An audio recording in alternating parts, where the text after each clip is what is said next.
So I had a chance to check out the movie Judas and the Black Messiah. You know, I got to check it out before all the winter storm happened here in Texas. I checked it out on HBO Max. Now, HBO Max, they're doing a good thing this year. They're releasing all their movies that's the same day in the theater on HBO Max. I think that's a game changer. They did that. A person like me love it. Now, some people don't like it like that. I remember asking my son that question. He said he preferred to go to the movies. You know, my wife said the exact same thing. Me, I love it. The home situation is number one, you're in the comfort of your own home. Number two, you don't have to be spending no $15 on no popcorn or no some expensive money on no drinks. You're not in the public with all these strange people. Now, yes, you're not gonna have the IMAX, sure, at home. We're not gonna have that. But we have 85-inch TVs now. You can get you an 85-inch. You can get you a surround sound. And I saw, 85-inch LG. I saw the other day. It's like $1,600 or so. I think there's another one more higher end with $2,700. So those even TVs are going down. Okay, so you can get you an 85-inch. Now you can get a cheaper one if you want and don't pay that much for it, of course. But I'm just speaking on the guys of just a decent brand. But that's just my thing. You can enjoy it in the comfort of your home. If you're the type of person that set up a theater room at your house, you can invite friends and family and you can watch a brand new movie nobody's seen at the comfort of your home. But I'm glad that Fred Hampton's story was put out there because that brother, believe it or not, he lived a short life. He was only 21 years old. And I'm not going to tell the whole movie, but the history of Fred Hampton. And you know how he, eventually died and everything at the hands of, J. Edgar Hoover's FBI and the Chicago Police Department. Let me tell you something. If you watch that movie, you will see nothing has changed. Nothing at all. From Fred Hampton's time to 2021. Nothing has changed except the people and the technology. That's it. It's amazing how they have maintained a system, and I don't really get into this conversation on this channel, but for the sake of the movie, and it's right to get into that conversation, I will. But they have maintained a system of white supremacy from that way before that time to now, as nothing has changed. The Chicago Police Department is still the same today. We look at the same system of the FBI. You look at the tactics they use on Black Lives Matter. The same thing, like nothing has changed at all. Now, the movie was directed by Ryan Coogler and the same brother that directed Black Panther. Now, like I said, the acting was superb. Daniel Kaluuya and Lakeith Stanfield did very, very well in that movie. Daniel Kaluuya really, made people believe he was, Fred Hampton. And, Lakeith Stanfield really made you hate him as the, one of the greatest snitches of all time and one of the greatest snakes of all time, William O'Neal. Now, the thing is, when you get to the William O'Neal character, it would have been more honorable to just go do your time. But you see, he sold his soul to the devil. And at the end of the day, after he gave his only interview in Eye of the Prize that aired on PBS back in 1990, he ended up taking his own life. Could you imagine, just every day going to bed and know you sold out a man that was just trying to help the people. That's it. This man was helping, giving free breakfast, free medical care, through black people, through our own, not begging the government and things like that. Fred Hampton was also charismatic. He went to who people would say the racist people, the poor people, the poor whites, the ones that believe racism is the only thing they have. And if you watch the movie, he went to them. He didn't care nothing about no Confederate flag. He went to the Puerto Ricans. He went to everybody. Told them, say, look, we got the same issues and problems. What are you fighting for? Or what are we fighting for? The problem is the system.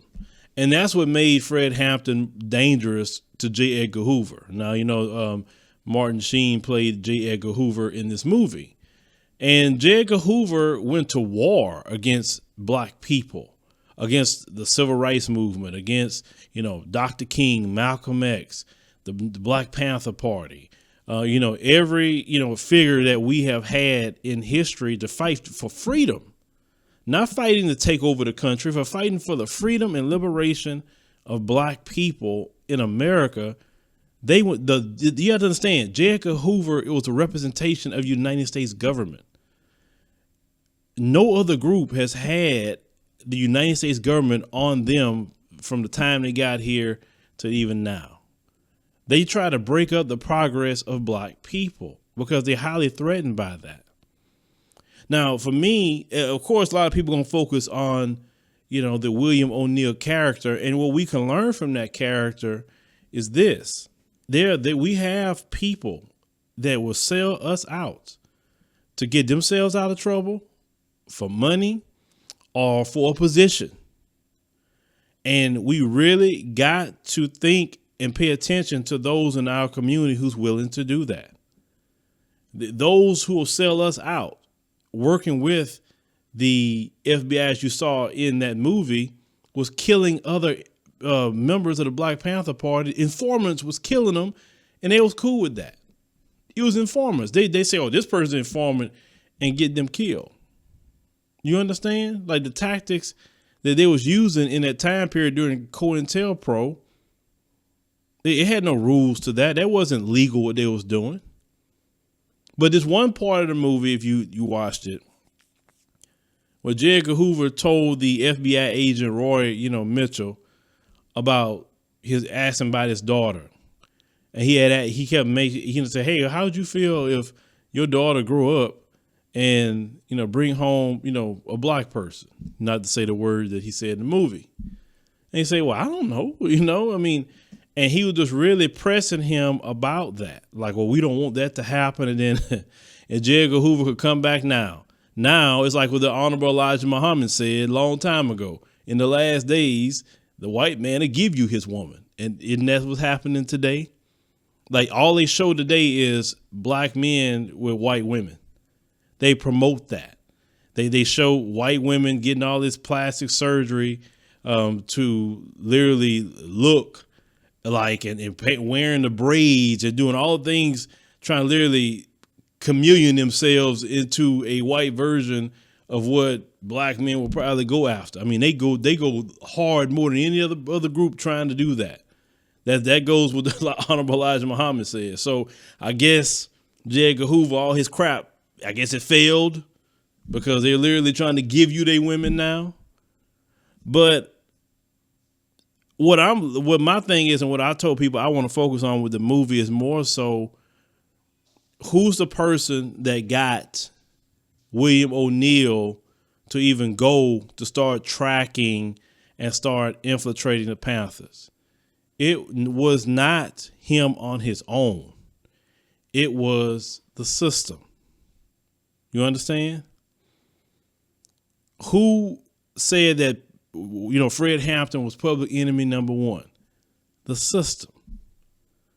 Who causes all of the sin? If you paid attention to when they had the meeting, with, that gang they had in the movie, even though they say it was a fictional gang, actually wasn't really a real one. But they were saying, oh, you look at the letter they sent. This comes from the Panthers. Who authors that confusion? You have to think about that. If you really trace all the issues and problems that's been to the black community, even in the entertainment industry, we can even go to that. How many times have they talked about that meeting about rap music? And they said that we gotta, get these lyrics to be more violent because we're building all these private prisons. Who you think do that? Who you think they work with together to get, try to influence the masses in this system? See, people within the system scared to talk about it. They're scared to talk about how they're using black artists to promote, like say when they started the gangster rap, right? All this violent music, saying the N-word and all this music, right? No other group is allowed or are even saying slurs within their own group. And yet we have been so silly as black people to think it's okay for other groups to use the N-word toward us, or thinking it's just some sort of, and like I said, that's a video in itself. But it's always been the system, the same system Fred Hampton fought against is still in operation, causing issues and problems. This is why, when I talk about more things on the political side and in news, we talk more about the same system that Fred Hampton was talking about, because I understand the author of the problems within our community. You're talking about the quote unquote gang warfare. That's not how even the quote unquote gangs got started. The gangs got started because of police brutality. That's how they got started. Making sure that they wasn't coming into the black neighborhoods, just beating up black folks and killing. Certain riots got started behind police beating up black women or harming a pregnant black woman. Do you know that? I mean, so these people have always tried to corrupt and cause, beefs and conflicts. Do you remember during the, I think it was the Ferguson riots, where the gangs that came together said, "Nah, we ain't fighting each other no more." Oh boy, they were scared about that in the media, if you remember that time period. So every time the brothers try to make peace with each other or try to make a headway, all of a sudden it's a problem. And you have to understand, this system works in layers. You see, Fred Hampton and them understood this. The media is a layer. The law enforcement is a layer. The government is a layer. And all those layers are fighting against, black folk constantly. And that's why, like I say, it's a war. It's not something to take a day off on. Even in entertainment, it's a war. How do you think a Cardi B or Megan Thee Stallion has showed up? Yes, they were doing what they were doing, but the system elevates them to influence the masses into whoredom. When it was back in the gangster rap time, is that they used those rappers to influence, violence and gangster, things within the community. They never, have you noticed, how is it you have the whoredom all day long and all the booty shaking and all the things you're doing now, okay? But they literally X'd out R&B music. That was an agenda, because R&B music talking about love and all that. They don't want to talk about love. They just want people to talk about screwing. And screwing doesn't produce families, and it's all an agenda. And it's part of the same system Fred Hampton was trying to fight against. Understand? And this movie was good, though. Like I said, it was good, and I think it's a good introduction. If somebody just don't know anything about the Black Panther Party at all, I think it's a good introduction to know who they were. I think it portrayed them fairly. It really did. I didn't see anything. I say, oh, okay, what is this crap? No, they didn't do anything like that. So I do recommend you go see Judas and the Black Messiah. If you don't go to the movies, at least get HBO Max. All their movies this year will be shown on HBO Max the exact same day that it goes into theaters. I highly recommend the movie. Make sure you go see it. But leave me a comment. Let me know if you saw the movie or not. What's your favorite part? I like to know what's your favorite part of the movie. And if you have not seen it, make sure, you check it out and come back and leave us a comment.